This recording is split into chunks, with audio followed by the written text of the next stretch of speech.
सफर में धूप तो होगी, सफर में धूप तो होगी, जो चल सको तो चलो।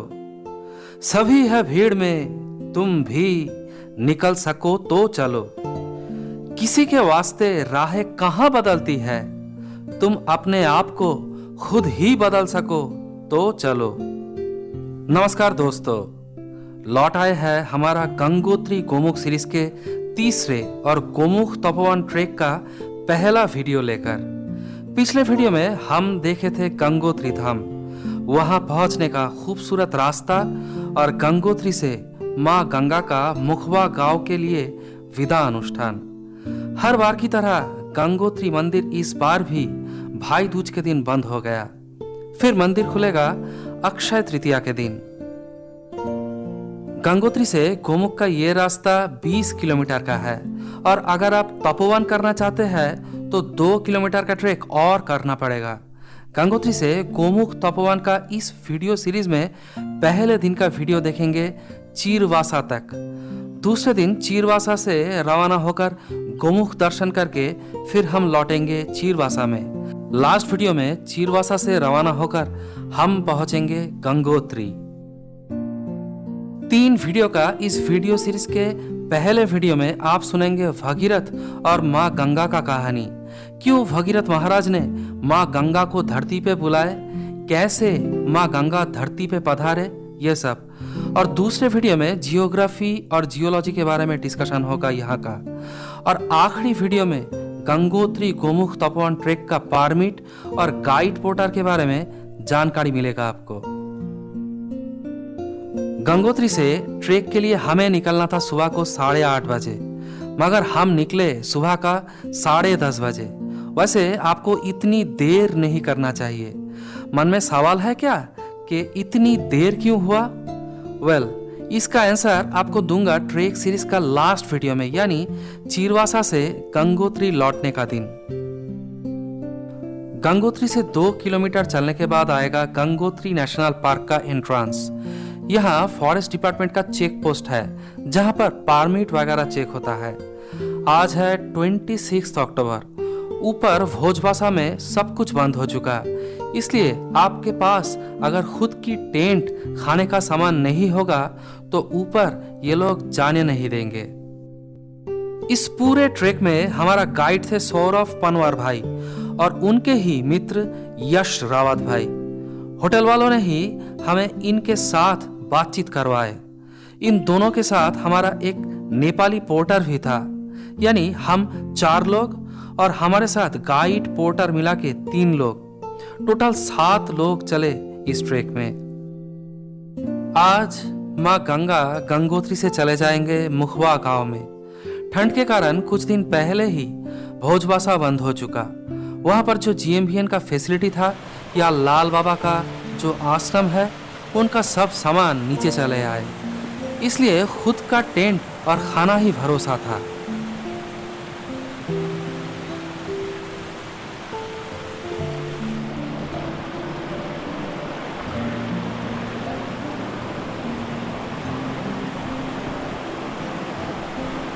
दोस्तों, आपने भगीरथ महाराज के बारे में सुना है क्या? गंगोत्री गोमुख दर्शन अगर आप करेंगे तो आपको उनके और माँ गंगा के बारे में जरूर जानकारी होना चाहिए। ये एक लंबी कहानी है। शुरू करें ये कहानी। ये कहानी है बहुत पुरानी।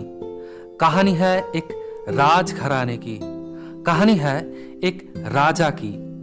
सालों पहले महाराज भगीरथ के प्रपितामह सागर ने अपने देश में किए थे अश्वमेध यज्ञ, पर उनके उस अश्वमेध यज्ञ की अश्व स्वर्गाधिपति इंद्र ने चुरा लिया। चुराकर उस अश्व को एकांत में रख दिया पाताल में, जहां तपस्या कर रहे थे ऋषि कपिल। एक समय महाराज सागर के 60,000 पुत्र ने यह ख्याल किया कि अरे, उनका वो अश्व तो कपिल मुनि के आश्रम में पड़ा है, तो क्या किया जाए। बहुत शोर शराबा करके उन 60,000 राजकुमारों ने पहुंचा कपिल मुनि के आश्रम में। उधर कपिल मुनि तो उनके आश्रम में कर रहे थे तपस्या। राजकुमारों के उस शोर शराबों से भंग हुआ मुनि का तपस्या। शायद आप नहीं जानते होंगे कि तपस्वियों के पास कितनी क्षमता होती है। गांधारी का जो तपस्या दुर्योधन का शरीर को वज्र बनाया था, वही तपस्या महाराज सागर के वंशधरों का काल बना। देखते ही देखते कपिल मुनि की क्रोध भरी आंखों के आग से उन 60,000 राजकुमारों के शरीर जलकर राख बन गया। फिर कौन करेगा महाराज सागर के इन 60,000 पुत्र का अंतिम संस्कार? ये काम एक के बाद एक होकर अंत में आकर पड़ा महाराज भगीरथ के कंधों पे। पर महाराज भगीरथ के पूर्वजों का उद्धार होगा कैसे? मार्ग एक ही है, मां गंगा को स्वर्ग से धरती पे लाना है। और मां गंगा भी स्वर्ग से पतित होकर धरती पे क्यों आएंगे?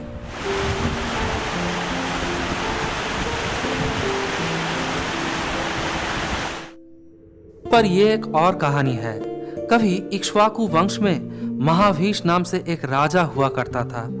हजारों अश्वमेध और राजसूय यज्ञ करके उनको मिला स्वर्ग। एक दिन ब्रह्मलोक में सभी देवों के साथ उनको भी आने का आमंत्रण मिला और उस सभा में बातचीत चलते वक्त हवा का एक झोंका आकर मां गंगा को विवस्त्र कर दिया। उसी वक्त सभी देवगण ने अपना आंख बंद कर लिया सिवाय राजा महाभीष के। राजा महाभीष और मां गंगा एक दूसरे की ओर देखते रहे मोहित होकर। इसे देख के ब्रह्मदेव हुए क्रोधित, दे डाले शाप दोनों को ही धरती पे जाना होगा। महाभीष को जन्म लेना होगा और समय आने पे गंगा को उनसे विवाह करना होगा। धरती पे आके वही महाभीष हुए राजा शांतनु और मां गंगा से विवाह के पश्चात उनके पुत्र रूप में जन्म हुआ देवव्रत का, जो आगे जाके भीष्म पितामह नाम से प्रसिद्ध हुए। जो भी हो, ये कहानी कभी बाद में बताऊंगा। पर भगीरथ का क्या हुआ? क्या हुआ महाराज सागर के उन 60,000 पुत्र का? महाराज भगीरथ ने तय किया कि वो हिमालय के लिए प्रस्थान करेंगे। हिमालय में ही वो तपस्या करेंगे माँ गंगा का, ताकि माँ गंगा स्वर्ग से धरती पे आके उनके पूर्वजों का उद्धार करें। यहाँ एक और सवाल के साथ कहानी भी है। सवाल है कि क्यों स्वर्ग की नदी, स्वर्ग का धारा माँ गंगा धरती पे आके पापियों का उद्धार करेंगे? भागवत पुराण और देवी भागवत पुराण अनुसार कभी किसी कारणवश माँ गंगा ने माँ सरस्वती को श्राप दिया था धरती पे नदी के रूप में प्रवाहित होने का। ठीक वैसे ही माँ सरस्वती ने भी माँ गंगा को श्राप दिया था नदी के रूप में प्रवाहित होने का और पापियों को उद्धार करने का। श्राप अनुसार माँ सरस्वती ने भी धरती पे प्रवाहित हुआ करते थे, जिसे ऋग्वेद में नदी तरना बोला गया और आज वो धरती के नीचे से प्रवाहित होता है। और माँ गंगा आज भी पापियों को उद्धार करते हैं। सिद्धांत अनुसार भगीरथ महाराज ने शुरू किया माँ गंगा का तप। अंत में माँ गंगा संतुष्ट होकर दर्शन दिया भगीरथ को और बोले कि वो स्वर्ग से धरती पे उतरेंगे, पर उनके प्रभाव को जटाधारी नीलकंठ महादेव के अतिरिक्त कौन संभालेगा? तो जाओ भगीरथ, भोलेनाथ को मनाओ और उन्हें जटा खोल के मुझे धारण करने को कहो। हजारों साल बीत गए। भगीरथ ने भोलेनाथ शिव का तपस्या किया। फिर जाके भोलेनाथ संतुष्ट हुए, माना कि वो जटा धारण करके गंगा को रोकेंगे। फिर महादेव अपना जटा खोल के गंगा को निमंत्रण दिया। गंगा ने छलांग लगाए और उसी जटा में हजारों साल तक रहे। फिर भगीरथ ने एक बार और भोलेनाथ का तपस्या किया। फिर जाके भोलेनाथ माँ गंगा को मुक्त किया अपने जटा से गंगोत्री में। महाराज भगीरथ के दिखाए हुए रास्ते से चलते चलते एक समय माँ गंगा पहुंचे ऋषि जान्हू के आश्रम में। माँ गंगा के बहाव के कारण ऋषि जान्हू का आश्रम डूब चुका था। क्रोध में आके ऋषि ने निगल लिया माँ गंगा को। फिर भगीरथ महाराज ने ऋषि जान्हू को मनाकर शांत किया। फिर ऋषि जान्हू ने अपने कानों से माँ गंगा को मुक्त किया, इसलिए माँ गंगा का दूसरा नाम जाह्नवी है। फिर और कोई बाधा नहीं रहा। महाराज भगीरथ के दिखाए हुए रास्ते से चलकर माँ पहुंचे पाताल लोक में, पहुंचे कपिल मुनि के आश्रम। ऐसे ही माँ गंगा का वहां पहुंचने से भगीरथ ने कर पाए अपने पूर्वजों का अंतिम संस्कार। हो पाया महाराज सागर का 60,000 पुत्र का उद्धार। कपिल मुनि के आश्रम को पार करके माँ गंगा पहुंचे सागर में। आज भी इसी कहानी को मान्यता देते हुए गंगा सागर में, जहाँ माँ गंगा और बंगाल की खाड़ी का मिलन होता है, वहाँ पुण्य स्नान हेतु लाख लाख लोग जनवरी के महीने में पहुँचते हैं और पौष महीने के अंतिम दिन में होता है वो पावन स्नान। पूर्वजों का अंतिम संस्कार करने के बाद भगीरथ फिर एक बार राजा बने। उनके राज में उनके प्रजा थे सुखी और समृद्ध। महाराज भगीरथ के इस तपस्या और माँ गंगा का धरती पे आने के कारण आज भी गंगा को देवप्रयाग तक भगीरथी नाम से पूजा जाता है। एट लास्ट 6 घंटे और 9 किलोमीटर का यात्रा तय करके हम पहुंचे चीरवासा में। आज का हमारा ये जर्नी शेड्यूल्ड था भोजवासा तक, पर हमारी एक टीम मेंबर की तबीयत खराब हो जाने पर हम और आगे नहीं चल पाए, क्योंकि चीरवासा से भोजवासा पहुंचने के लिए आगे 5 किलोमीटर और चलना पड़ेगा। गंगोत्री से 9 किलोमीटर दूर इस जगह को चीरवासा बोला जाता है, क्योंकि 3,580 मीटर हाइट पे स्थित इस जगह पे चीर का जंगल है। गंगोत्री गोमुख रास्ते में ये एक परफेक्ट कैंपिंग साइट है। एक्चुअली गोमुख तपोवन ट्रेक में आप 2 ही जगह पर रह सकते हैं, एक है ये चीरवासा और एक है भोजवासा। इसके अलावा आप तपोवन में मौनी बाबा के पास रह सकते हैं और चीरवासा में आपको कोई आश्रम नहीं मिलेगी। यहाँ आपको अगर रहना है तो आपको टेंट लेकर आना होगा। गोमुख तपोवन का ये रास्ता एक ऐसा रास्ता है जहां कोई भी स्थान पर आप रह भी नहीं सकते और चूल्हा भी नहीं जला सकते। एक तो ठीक ठाक रास्ता ही नहीं है, ऊपर से छोटा भी है, तो हर जगह टेंट लगाना या चूल्हा जलाना संभव नहीं है। चीरवासा में जो सबसे खास बात है वो है सनसेट का नज़ारा। और सनसेट के टाइम जब सूरज का रोशनी भागीरथी सिस्टर्स में पड़ता है, वो एक देखने लायक वस्तु है। उस दिन हमें भी मौका मिला था वो खूबसूरत नज़ारा देखने का।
अब प्रश्न है खर्चा कितना हुआ और गाइड सौरभ भाई या यश भाई के साथ कांटेक्ट कैसे होगा। एक एक करके आपको सभी प्रश्न का उत्तर मिलेगा। और लास्ट दिन यानी चीरवासा से गंगोत्री लौटने का दिन हमने इंटरव्यू लिया था सौरभ भाई और यश भाई का। उसी दिन का वीडियो में आपको मिलेगा उन दोनों का कांटेक्ट। और हाँ, रही बात पैसों की, ठीक हुआ हर ट्रेकर के लिए वो लेंगे 8,000 रुपए। इसमें सिर्फ परमिट का चार्जेस नहीं आएगा, नहीं तो 3 दिन के लिए पोर्टर का खर्चा, खाना, टेंट सब कुछ इसमें ही आ जाएगा। गोमुख तपोवन का ये ट्रेक आप 2 टाइम पे कर सकते हैं, एक मानसून के पहले और एक मानसून के बाद। मानसून के पहले ट्रेक करने से आपको बर्फ या हरियाली दिख सकता है, पर अगर आप मानसून के बाद खास करके अक्टूबर महीने के अंतिम भाग में आएंगे तो आपको यहाँ रंगों का मेला मिलेगा। हर एक पेड़ अलग अलग रंग लेकर आपके सामने हाजिर होंगे। सुबह को 9 बजे होटल मनीषा से खाना खाकर निकले थे। इस तरह का ट्रेक में हमेशा आपके साथ कुछ ना कुछ खाना जरूर होनी चाहिए, खास करके ड्राई फ्रूट्स, बिस्किट्स आप जरूर रखें अपने साथ। हमारे साथ भी थे बहुत सारा बिस्किट्स, ड्राई फ्रूट्स, केक्स इत्यादि। नहीं रखेंगे तो आपको खाना मिलेगा बहुत टाइम बाद। जैसे हमारा चीरबासा पहुंचने के बाद खाना मिलते मिलते टाइम हो चुका था इवनिंग का 6 बजे।